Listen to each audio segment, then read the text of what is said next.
E agora a gente vai ter um dos capítulos mais aguardados dessa história, já que a gente está falando de uma paciente queimada e que faz muita cirurgia. Então a gente trouxe aqui os 2 principais cirurgiões, sempre estão conduzindo os casos, e que conduziram, que também foram cruciais aí para explicar um pouquinho para a gente como é para o cirurgião. E aí, esse é outro lado do caso. E aí, doutor Molina, uma coisa que passa na cabeça, porque a gente teve uma paciente que vem de outro serviço, transferida, e num contexto difícil para a gente já, porque já vem de uma primeira rodada completamente perdida de enxertia, e isso tem um preço, tem uma certa frustração da família versus uma expectativa. E, de certa forma, quem já lida mais com isso entende que tem uma certa tem importância o timing de fazer esse tratamento, a frequência, a velocidade com que as coisas vão sendo feitas. Isso é um detalhe que precisa levar em consideração. Quando ela chegou pra gente, o que o senhor pensou? Como foi pensar o que a gente ia fazer para ela? Eu pensei o que eu sempre penso. De novo? Porque é uma história que se repete, né? É uma história que a gente está sempre revivenciando. Então, um paciente grave vai para uma instituição, começa a ser atendida e a coisa começa a não dar muito certo, e aí acaba sendo transferida para um local que tem experiência, né? Então, essa é uma história que realmente a gente está acostumado. E, felizmente, ela estava vindo de um lugar que as pessoas estavam tomando muitos cuidados, então estava dando um atendimento ótimo, né? E que percebeu que eles estavam com dificuldades e que seria necessário alguma coisa além, né, do que eles já estavam fazendo. Então, nesse cenário, acho que foi razoavelmente mais tranquilo do que o que a gente até está acostumado a receber, né? Mas é sempre uma caixinha de surpresas, né? É uma caixinha que a gente não sabe o que vai ter. Então, é um paciente que chega, que a gente não sabe se está infectado, não está infectado, como está a parte nutricional, como está a parte cirúrgica, né? E que, obviamente, vem com toda essa carga da família. Afinal de contas, a família percebe, né, o que está acontecendo. E que gera uma ansiedade muito grande. E aí você tem que desmontar essa estrutura que aconteceu, né? Obviamente que você tem uma confiança instantânea por parte deles, porque você está sendo referenciado, mas uma desconfiança muito grande também. Então, é aquela confia desconfiando. Sim. Isso demora algum tempo para você criar esse vínculo, estabilizar, até que a coisa começa a fluir de uma maneira mais natural, mais tranquila. Então, é sempre difícil, mas a gente acaba contornando ao longo dos dias e começa, então, a entrar nos eixos do tratamento. Exato. E pensando aí nesse contexto que, por exemplo, faz parte muito da realidade de vocês, a gente sempre trabalha para dar tudo certo, mas a gente precisa lidar com as perdas. E, infelizmente, elas acontecem. Como que é, por exemplo, o cirurgião plástico que teve lá todo... A gente pensa muito na frustração do paciente, claro, o quanto isso atrasa, a repercussão para a vida dele, mas e para o cirurgião? Quando dá tudo errado, perde tudo, como que é isso? É frustrante, né? Você tem um planejamento e o paciente resolve não seguir o livro.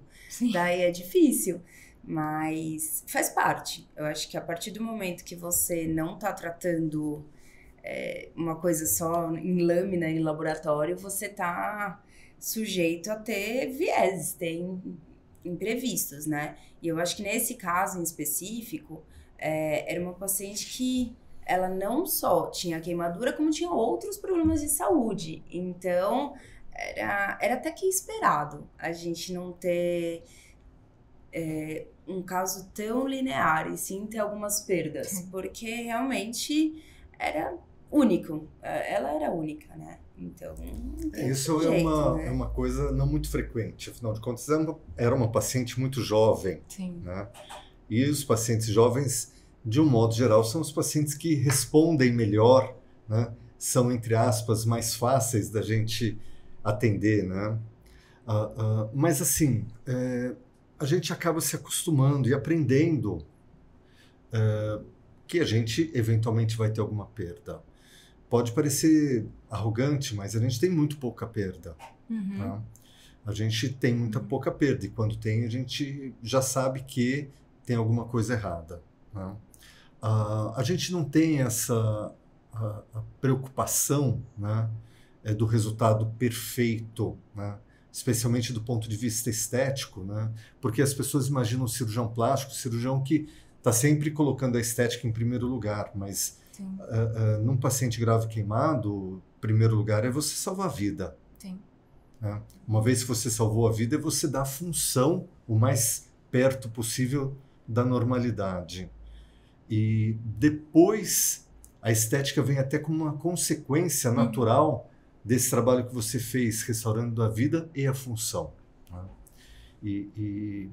Então, é uma visão que a gente tem um pouco diferente atendendo esse tipo de paciente.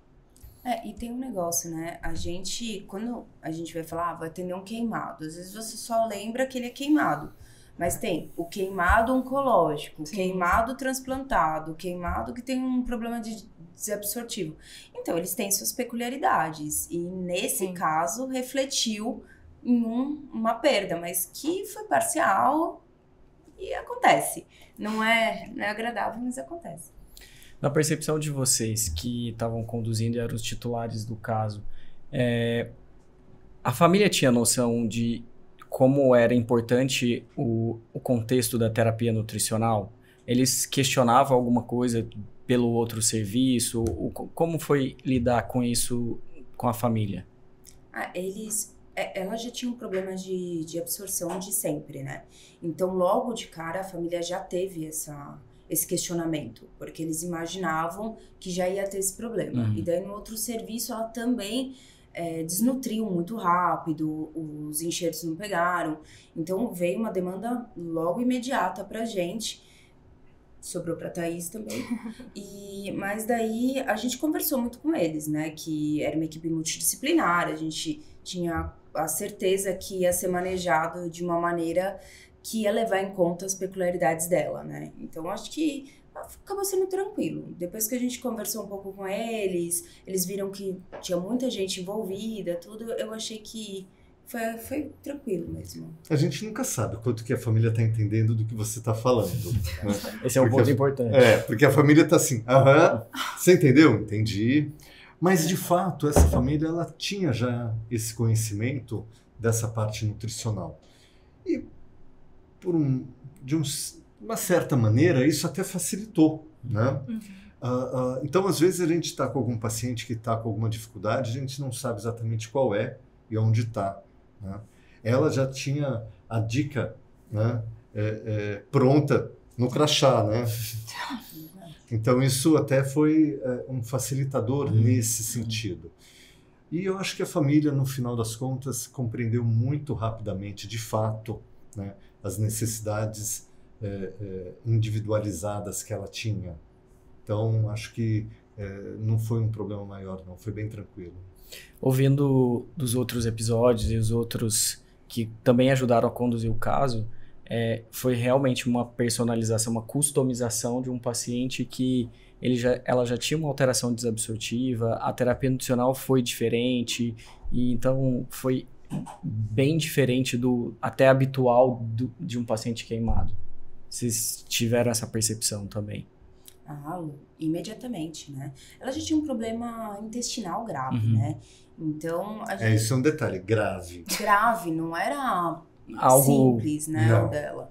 Então, realmente, a hora que ainda ser queimada, a gente sabia que a parte nutricional dela ia ser fundamental. Né? Não era... Eu acho que ela foi a paciente que a gente mais precisou do apoio nutricional de todos. O paciente queimado é um paciente grave, né? Especialmente os grandes queimados. E que tem uma necessidade nutricional diferente. E isso é um aspecto bem curioso, porque todo mundo sabe disso em tese, mas na prática não é bem assim. Então, quando você está num local que você está atendendo um queimado Então é o famoso dieta hiper, não, vamos dar um suplemento. E aí você fala, gente, é muito além disso, né? Porque as pessoas têm uma ideia um pouco simplória do grande queimado. E nela, ela não só era uma grande queimada, como tinha esse problema enorme, né? Gastrointestinal, e que era muito difícil de manejar, né?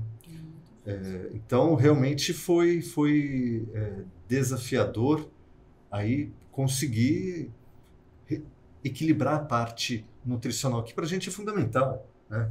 As pessoas esquecem, mas a parte nutricional, para o cirurgião, é importante em todos os aspectos. Uhum. Se não é bem tratado, a sua cirurgia não vai bem. Sim. Né? Não aquela cirurgia pequena que você está tirando uma pinta, né? Que se abrir vai fechar. Vai demorar mais, enfim, mas é um paciente muito mais complexo do que isso. Uhum.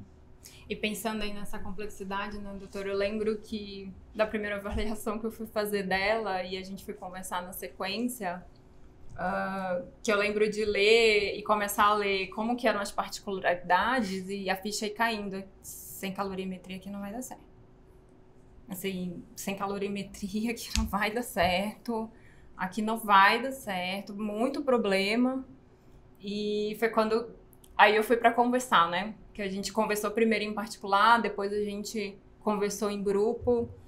Do tipo, olha, a gente precisa dar um jeito. Porque o exame, até aquele momento, ele não era protocolo, não era de rotina fazer. Mas vinha algumas vezes justamente para os pacientes queimados, que usava de vez em quando.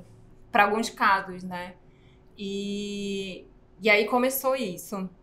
Eu até perguntei pra ele, se autoriza, eu vou tentar ir atrás disso pra gente tentar ajudar ela, porque vai ser importante. Porque a gente tem um conhecimento vasto nutricional dos pacientes queimados. Então, existem várias coisas muito bem estabelecidas, fórmulas,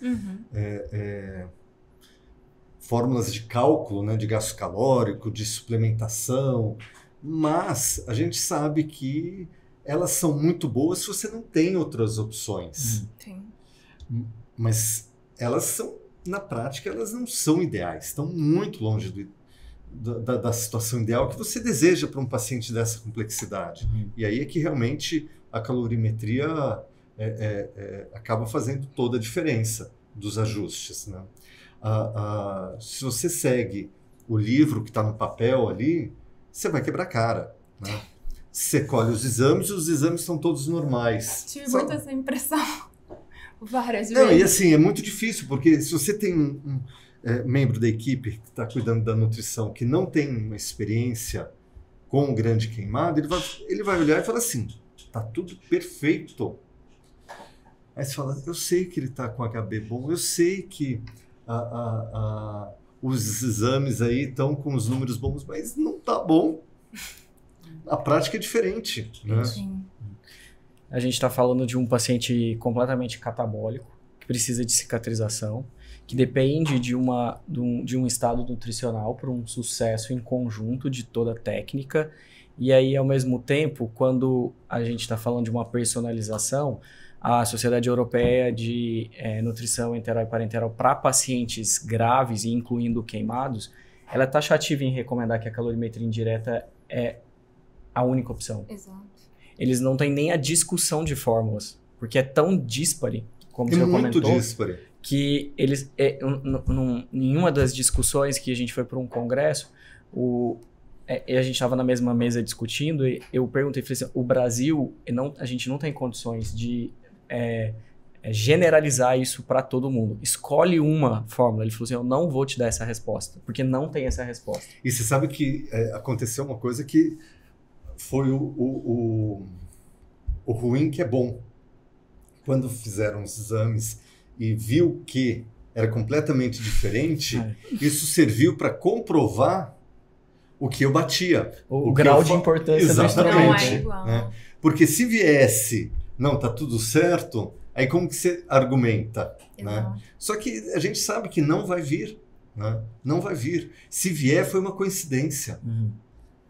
Então, no final das contas, acabou sendo importante ter essa discrepância entre o que a gente tinha de conhecimento, do que está escrito nos livros, com a realidade prática, para poder falar, não, para tudo, que realmente tem que mudar essa chavinha, porque esse paciente é um paciente diferente, é um paciente especial.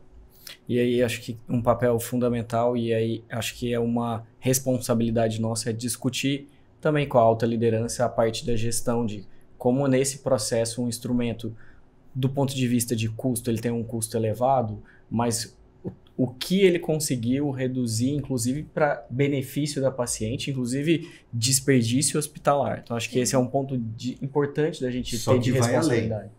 Porque pode significar a diferença entre vida e morte. Sim. Né? Pode significar a diferença de ter uma sepsis ou não. Fazer um overfeeding num paciente desse, hiperglicêmico, lógico, não cicatriza, a infecção é pior. Aí tem os custos que não são possíveis de serem calculados, porque você não sabe quantas sepsis você evitou. E quanto uso de antibiótico você evitou, que custam fabulosamente caros. Né? Tempo de internação que reduziu em função dessa melhora nutricional.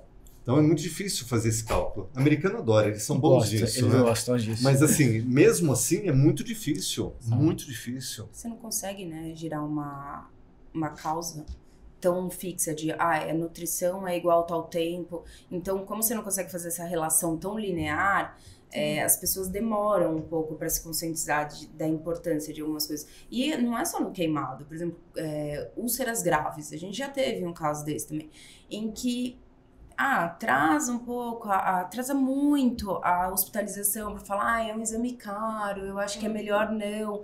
E a gente fala, mas olha, ele tá ficando um mês a mais. Talvez valesse a pena fazer o exame, entendeu? É uma coisa complicada mesmo.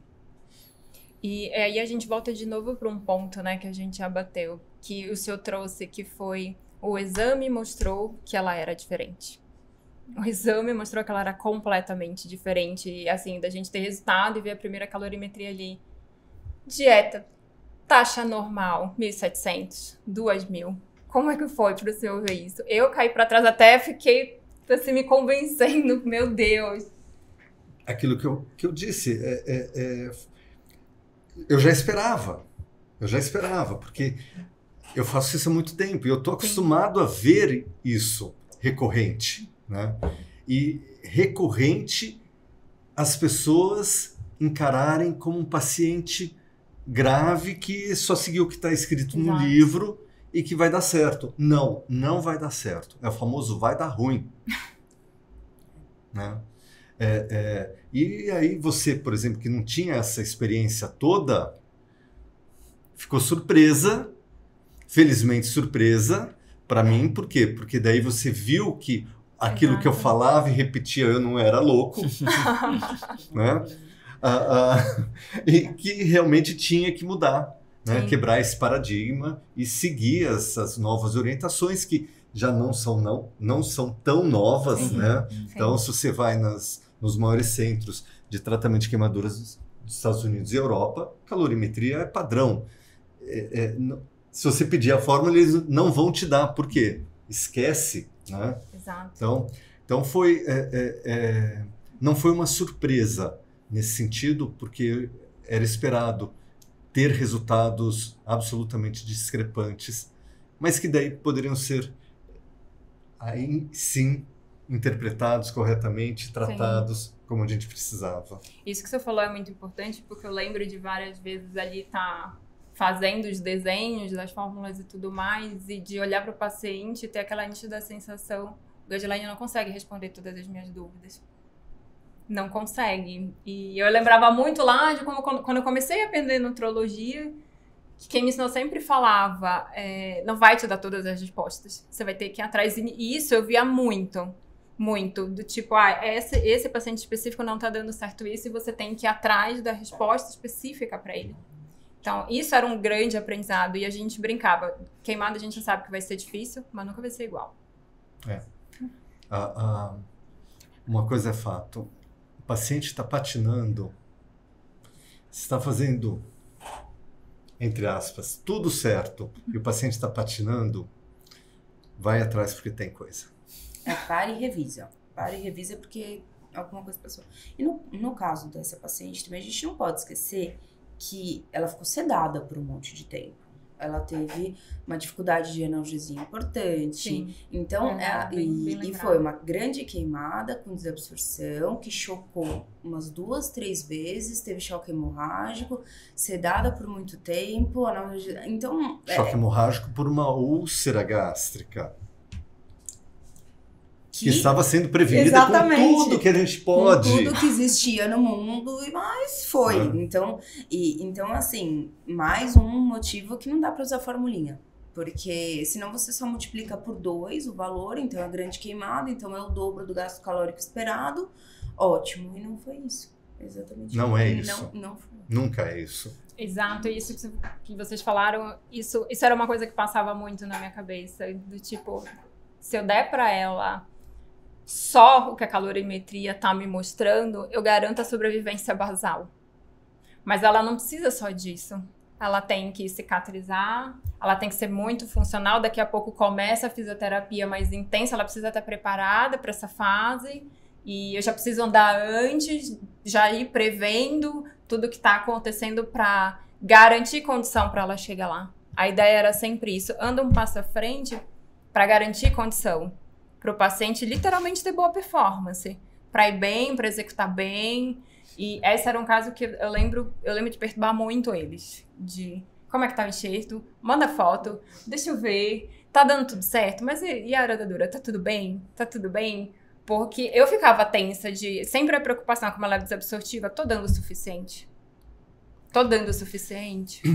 E uma coisa que a gente sempre bate na tecla é a reposição dos micronutrientes, oligoelementos, né? Porque, de novo, as fórmulas, os indicadores falam uma coisa. Então a gente chega e já fala assim, já aumentou o zinco? Sim. Já aumentou o selênio? Sim. E assim a gente vai, né? Sim. Porque é isso, é diferente, né? E não tem alternativa, tem que. A incorporação da tecnologia cada vez mais está a nosso favor e a gente está utilizando isso para ter tomadas de decisões mais assertivas. E eu acho que esse foi um grande exemplo. Mas a tecnologia é para isso. Esse foi um grande exemplo aqui. Lógico. De tudo que eu ouvi. Eu queria continuar esse assunto no próximo capítulo, falando de enxerto, falando de micronutrientes e falando dessa personalização do cuidado. Obrigado, Dr. Molina. Obrigado, Daniele. A gente vai continuar no próximo episódio. Muito obrigado. Até mais.